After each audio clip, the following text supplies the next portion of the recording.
Hello, good morning. Yeah, thanks so much for coming. So today's lecture should be a short one.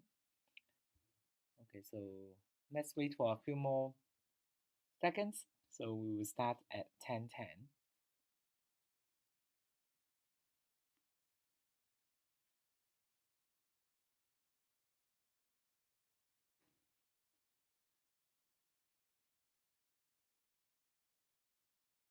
Okay, so let's start. Okay, so we will continue our discussion on the probabilistic method, and today we will talk about this sample and modify strategy. So before we do so, let us recall what we have done so far.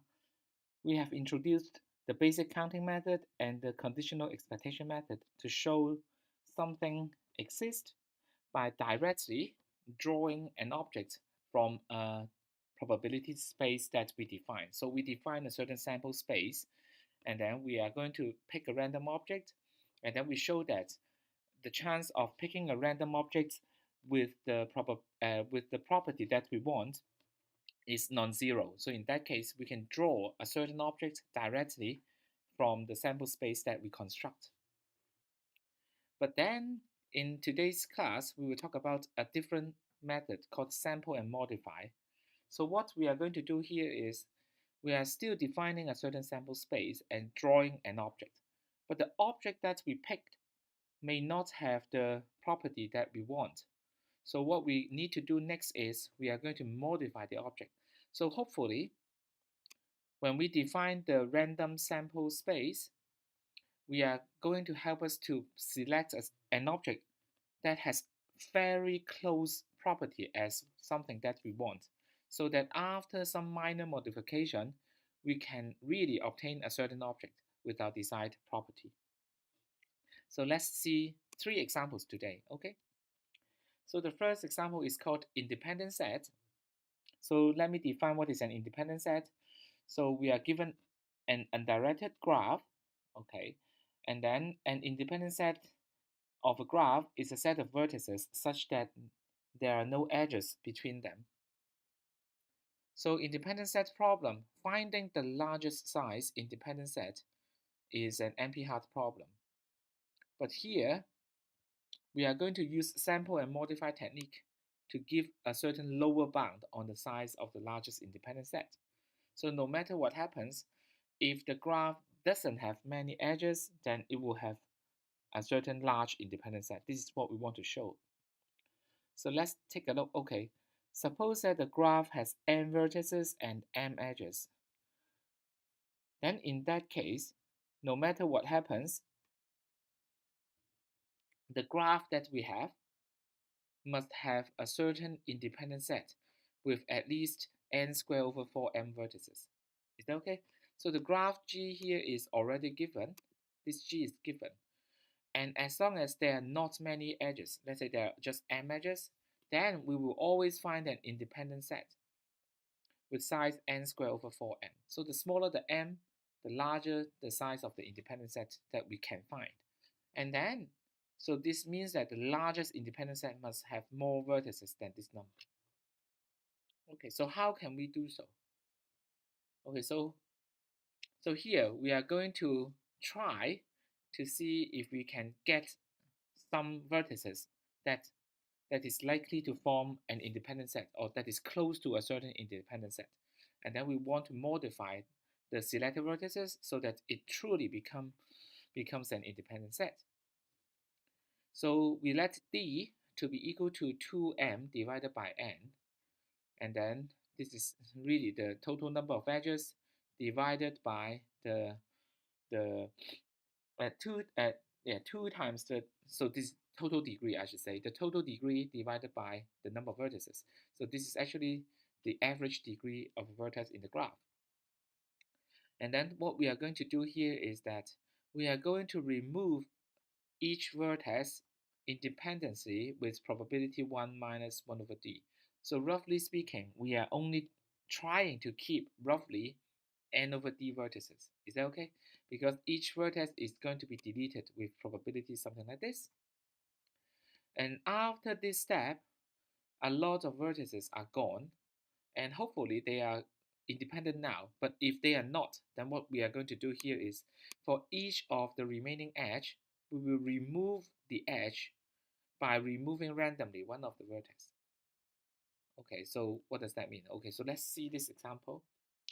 This is the original graph G, and then we flip a coin on each vertex. We check whether it should be deleted or not. Let's say the brown vertices are those that after the coin flipping, we are deleting them. So we delete, delete, delete. So this is after the deletion of the vertices. So we are keeping, hopefully we are keeping not many vertices now. Now in this graph, there could be still edges, right? Now for each edge, for this edge, we pick one of the endpoint randomly, remove it. For this edge, we pick one of the endpoint randomly, remove it. For this edge, we pick one of the endpoint randomly, remove it. So after this step, what will happen? It means that the graph will not contain any edges. So in such a case, the resulting vertices must be independent. There are going to be no edges in between them. Okay, so after step 1, we are having very few vertices left, but it could still not be independent. But no matter what will happen after step 1, we will perform step 2. Step 2 removes all the edges. So when we remove an edge, we just remove one of the vertex, not all. Okay, not both. Okay. So in that case, after the step 2, we will see that the graph doesn't have any edge, so it is an independent graph. Okay. Okay, so now let us analyze what is the expected number of vertices that will be left after step 2. Okay, so let's see if we can come up with an idea of what it will be. So in order to do so, we want to find out what is the expected value of that, the number of vertices after step 2. But for this one, we need two helpers. So we first find out what is the number of vertices after step 1, and then what is the number of edges after step 1. Okay, so here we want to find out, okay, what is the expected number of vertices here, and number of vertices here, and what is the expected number of edges here. So in that case, these two values will help us to determine the expected number of vertices after step 2. So expected of x is very easy because we are keeping a vertex with 1 over d chance. So there are n vertices by linearity of expectation. The expected number of vertices after step 1 is n over d. Now, how about y? Okay, so expected. So how many edges are there after step 1? Okay, so if it is an edge, it means that this endpoint and this endpoint are both kept after step 1. There is how many chance? D over n chance, 1 over d chance of keeping this endpoint, and there's 1 over d chance of keeping this endpoint. So this edge will be remaining in the graph after step 1. We'll have the chance of 1 over d squared. Is that okay? 1 over d chance for this one, 1 over d chance, so 1 over d squared chance for this edge to still be here. So in that case, there are altogether m edges in total in the original graph. So by linearity of expectation, we have expected of y is equal to m over d squared. Okay? So we have x, we have y, the expected value. And how about z? We know that z, so originally we have x vertices, right? But then somehow we are going to remove vertex. How many vertices that we are going to remove? At most y of them, because we are removing at most one vertex for each edge. Sometimes, for instance, maybe for this edge we pick this vertex, for this edge maybe we pick this vertex. So in that case, we are not removing as many as the number of edges. But in the worst case, we are removing one vertex for each edge. So in that case, we will have this property z must be greater than or equal to x minus y. Okay, so you can answer why z is not equal to x minus y, because maybe we could be removing the same vertex for two different edges. Okay, but in any case, z, the worst case, that's the fewest number of vertices that are left will be x minus y, and in any other case we are going to have more vertices left. So because z is always greater than or equal to x minus y, if we take expected value on both sides, expected of z must be greater than or equal to expected of x minus y. Linearity of expectation, we get this is ex minus ey. So after some algebra cancellation, we will have this one. So here, what does that mean? It means that using our sample and modify process, we are going to obtain a graph with no edges. And then, yeah, this is from the original graph G, right? A subgraph of G with no edges. And the expected number of vertices in this subgraph is n squared over 4m. So go back to the basic counting argument or whatever. So or the or what do we call it? The conditional expectation argument. Then we will see that, no, not conditional. It's the expectation argument. So we will see that there must be a way to select vertices n squared over 4m vertices such that they are not having any edges between them. Okay, so that's why we are done. Okay, yeah, yeah, because we know that probability of z greater than or equal to ez bracket is strictly greater than 0. So that means that there must be a certain object such that after the sample and modify, we will have at least this many number of vertices left. Okay, so this is what we have. Let me check if you are all okay with the explanation so far. So far so good, right? Okay, so let me continue. Okay, now we have our second example. Now the second example, we will learn a new term called girth. So what is a girth? The girth of a graph is the length of the smallest cycle. So for instance, if you look at this graph, we can see that there is a cycle of length 4 here. And there is a cycle of length longer, something like this. And there is another cycle, something like this. But the length of the smallest cycle in this graph is 4. So we say that the girth of this graph is 4. So what is actually the girth? It is actually a daily use term to represent the length or the circumference of our waist. So you can check it up in the dictionary. So if you have a large belly, then in that case you will have a large girth. Okay, if you are very thin, then you will have a small girth. Okay, and in this example, so this is a different graph. We add an extra edge here. Then suddenly, the length of the smallest cycle here is shortened. It is now 3 here. So the girth of this graph is 3.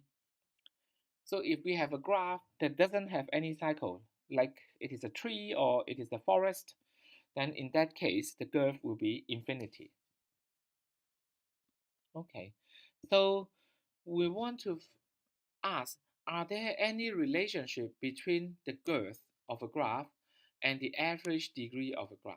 Okay, so average degree talks about the total number of edges, right? So if a graph has more edges, then it looks like there is more chance that if we start from a certain vertex, it will come back earlier, right? So it looks like if the average degree of a graph is large, if there are many edges in the graph, then the graph will have a smaller girth. But it turns out that this intuition is wrong. So we are going to show that we can find a graph that has very, very large average degree, unbounded average degree, okay? And then the girth is also unlimited. So in that case, imagine we can always find a graph such that the average degree is 1 million and then the girth is also 1 million, something like this. We can do so. If you fix the average degree to be some value and the girth to be some value, then we must be able to always find a graph with average degree greater than or equal to the value that you set and with girth greater than the value that you set. Okay, so this is the idea of showing our intuition is wrong. Okay, so let's take a look of this theorem. This is what we want to show first. Okay, but somehow you have a feeling. So here it says that if we fix an integer k, then we can always find a graph with n vertices such that it has these many number of edges. So you have n to the power 1 plus 1 over k. So that means that it has many edges. Yet as n grows, even k is fixed, then n to the power 1 over k represents the average degree, or something that is related to the average degree. So when k is fixed, as we increase the value of n, then we can make the average degree as large as we want. And then we will have a graph with n vertices, these many number of edges, and the girth is at least k. So at least k. Okay. So how can we prove this? Okay, so let's use our algorithm here. So we are going to rely on the GMP random graph model. First of all, we pick p to be the probability of this value.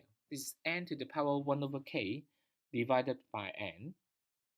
So this is the probability that we will be using in the GMP model.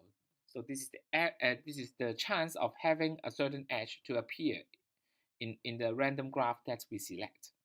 Okay, so if we set p to be something like this, so somehow you will see that it is going to be related to the number of edges inside the graph, right?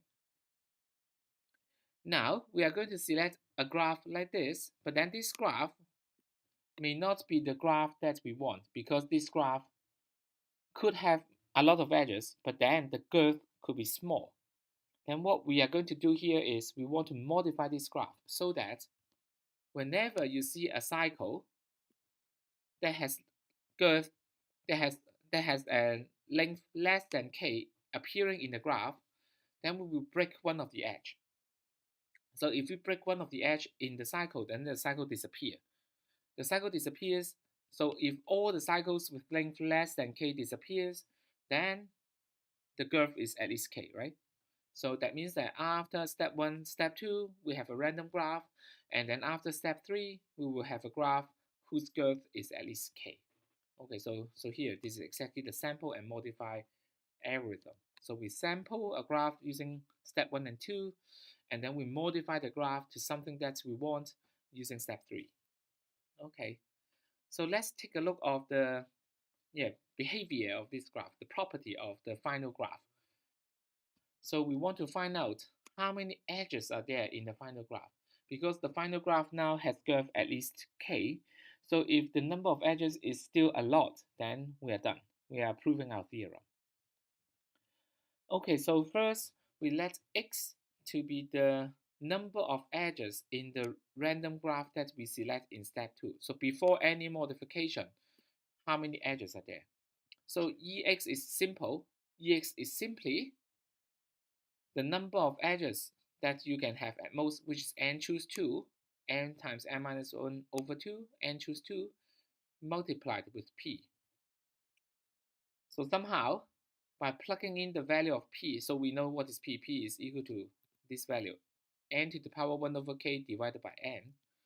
So after multiplying this with p, then we get something like 1 over 2 times n to the power 1 plus 1 over k times 1 minus 1 over n. And notice that as n becomes large, this value is close to 1, slightly less than 1, okay? So we can claim that 1 over 2 times this value is going to be greater than or equal to 1 over 3 in the long run. Is that okay? So when n is large enough, then we will always have expected that many edges in the random graph. Okay. Now the next part here is we want to find out how many cycles of length at most less than k here, because for each cycle we are going to break one edge.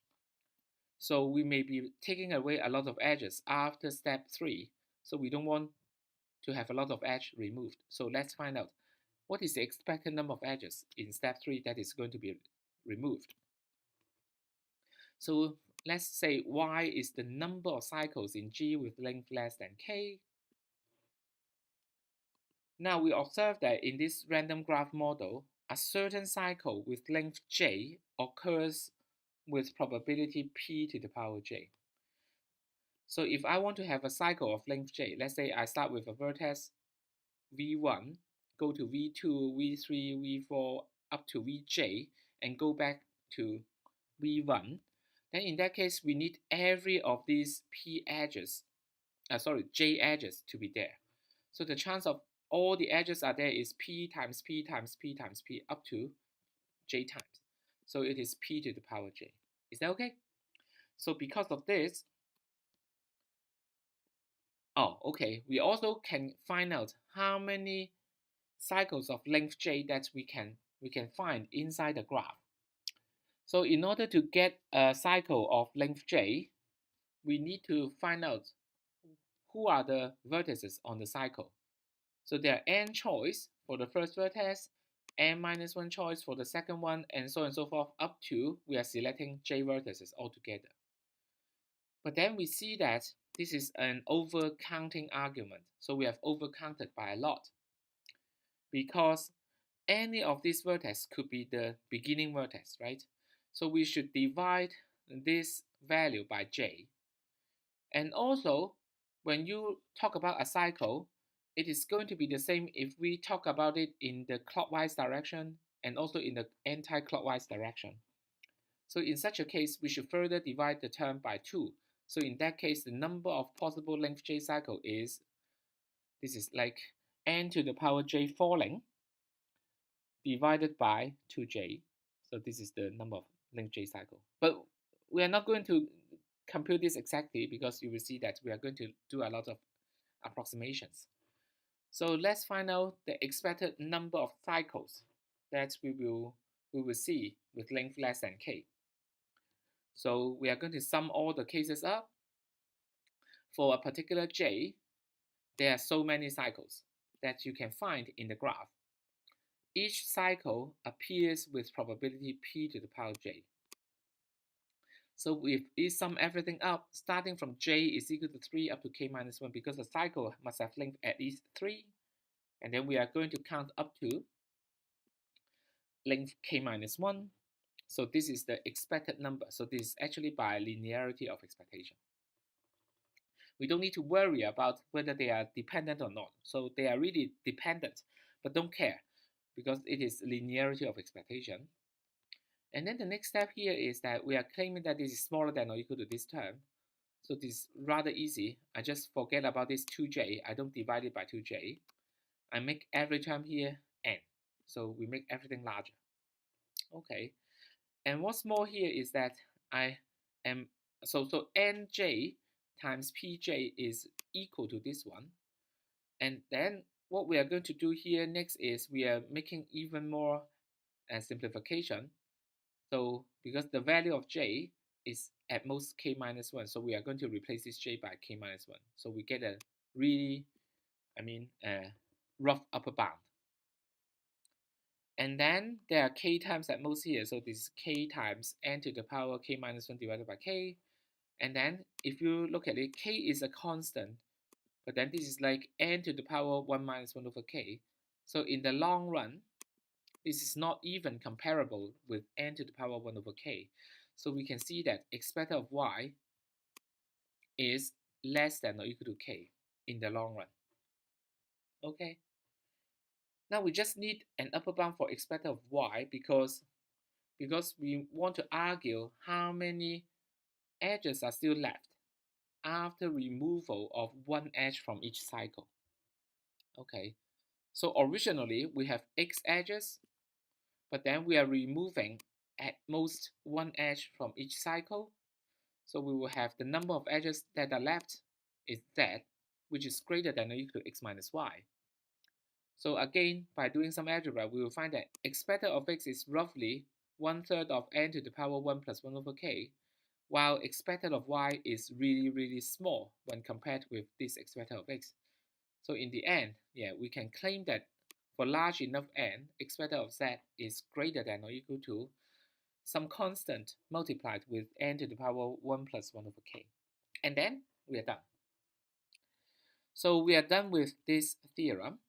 So as mentioned, this n to the power 1 over k is related to the degree, average degree of the graph. So we can immediately get this corollary.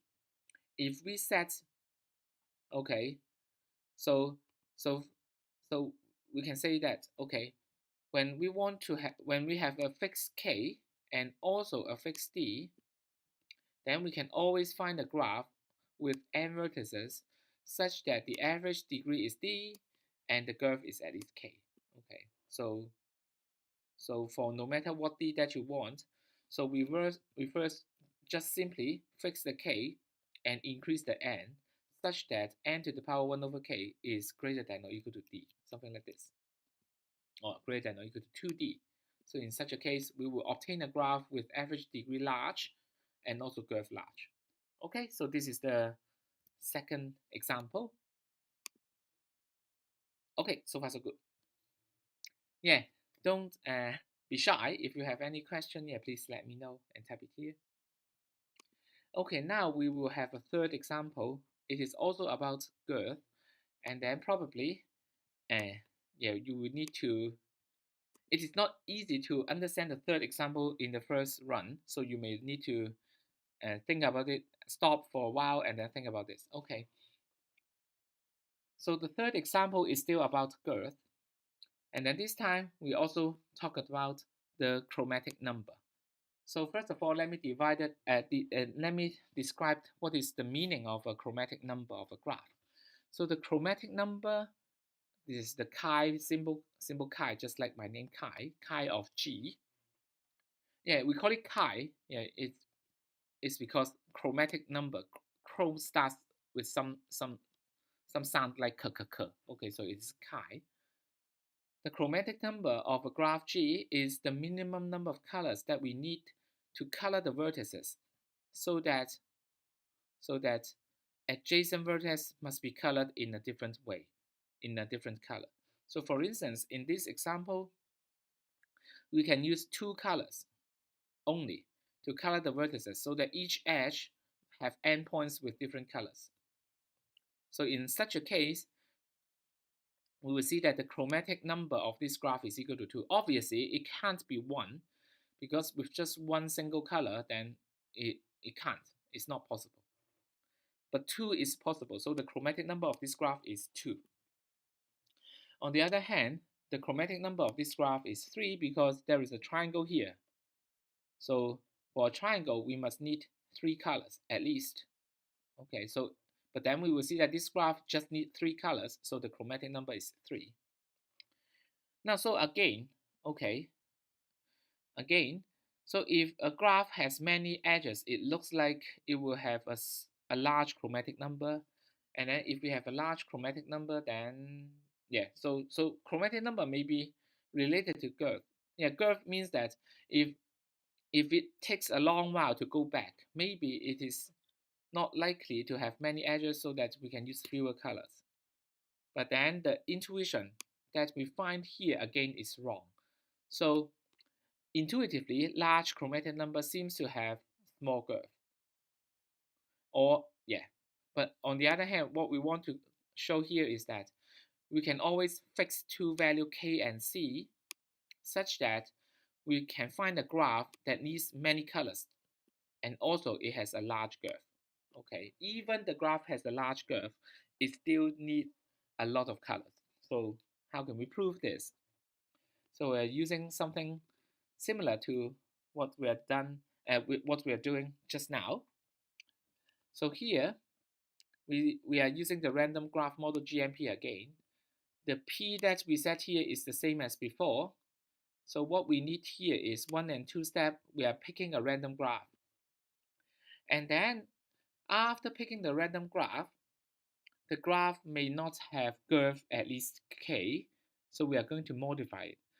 But what we are going to modify is a little bit different. This time we are not removing edges, but this time we are removing vertices. Is that okay? So whenever you see a cycle with length less than k, we will remove one vertex. Okay, so that means that the graph obtained after step 3 will have girth at least k. And then what we need to show here is after obtaining this graph, the chromatic number is still large. Okay, so let's continue with our understanding how we can show the chromatic number now. So first of all, we let y be the number of cycles of length less than k. So we have done this before, and then indeed we see that expected of y is little of n for large enough n. Previously, we said that it is less than or equal to n. But when k is a fixed value and n increases, then in that case, this is not comparable with n. So we can really say that it is of little over n. Okay. So if the expected value is of little of n, then by Markov inequality, the probability of finding a random graph such that you have many cycles, many short cycles, is going to be very small. Okay. So the number of short cycles greater than or equal to n over 2. So it means that there are many short cycles is very little. Okay, so we have this fact, bear in mind. Okay. And the next part here is that because in the end, we need to relate the graph after step 3 with the chromatic number. So how can we have properties of the chromatic number of this graph deduced? Okay, so instead of computing the chromatic number directly, we are using an indirect method. We investigate on the size of the largest independent set of the random graph. Okay. Now, why do we want to take a look of the largest independent set? It is because we are talking about coloring of the vertices, right? And then if we use a certain color, this color can be used in at most how many vertices? You can't use it for all if there are some edges, right? So the number of vertices that a certain color can be used is always less than or equal to the largest independent set size, right? So in such a case, we can't use a color on so many vertices. If the largest independent set is equal to, let's say, x, yeah, let's say it is equal to x, then we cannot use it, a color cannot use it in more than x vertex. So that means what? That means that if there are n vertices in the graph initially, you must need at least n over x colors. Is that okay? So that's how we can relate the independent set with the chromatic number. Okay. Okay. So let's see how this proof is going. How we can get a proof with this one. First of all, we let A to be the size of the largest independent set in the random graph that we select. Now for any x, if we claim that the largest size independent set is greater than or equal to x, then that means what? That means that there must be some x vertex that we can choose and there are no edges in between them. Okay, so we can see that the probability of A greater than or equal to x can be computed by union bound. Yeah, because for this to happen, there must be a certain group of x vertices such that there are no edges in between them. There are n choose x ways to find a group of x vertex, and then for such a group of x vertex, the chance that there are no edges in between them, it must be 1 minus p to the number of possible maximum number of edges between these x vertices. So it is 1 minus p to the power x choose 2. So we get something like this. So this is the probability that a certain group of x vertices do not have edges. And then this is the number of possible ways of selecting x vertices. So by union bound, A greater than or equal to x is equal to either the first group or the second group or the third group up to the n choose x group. Either one of them do not have edges in between them. So it's less than or equal to the summation of the individual probability adding up together. So we get this one. Okay, so let's continue. Okay, so first of all, we can now plug in the value of x, and by saying that something like 3 times log n over p, and then we will see that, yeah, you can verify this by using algebra, the chance that the largest independent set is slightly greater than or equal to this 3 log n over p is going to be small. That means what? That means that for most of the cases, the largest independent set is going to be very small. Okay? So if we combine the two things that we have obtained so far, the chance of having a lot of short cycles is very little, and the chance of having large independent set is also very little. So combining these two together using union bound again, we will see that the chance of having no short cycles and no very short cycles and small independent set, small largest independent set is greater than or equal to 0.8. And then we actually don't need to have 0.8. We just need this to be greater than 0. That's enough. So it means that there is a way to find a random graph such that it doesn't have a lot of short cycles. And then its largest independent set is also small at the same time. Okay. So let's say we have G star to be the graph after step 3, and then A of G star to be the largest independent set of G star. So, okay, I should not skip. Okay, so this is what I have. Okay, G, we can always find a graph G with less than n over 2 short cycles, and then largest independent set is small. And then what we are going to do here is that we are going to remove one vertex from each cycle, so that the graph still has many vertices, right? Still has many vertices. And after removing the vertex from this cycle, we will see that the largest independent set could only go smaller, right? Yeah, because some vertex may be inside your largest independent set, but then it is now removed. So in such a case, if G star is the resulting graph and AG star is the largest size independent set of G star, then the AG star value could only be smaller than or equal to AG. And then AG originally is less than or equal to this one. Now, why do we study? Recall, why do we study independent set? It is because independent set is related to chromatic number. If the independent set is small, then the chromatic number must be large. So we will have AG star greater than or equal to G star over the chromatic number of G star.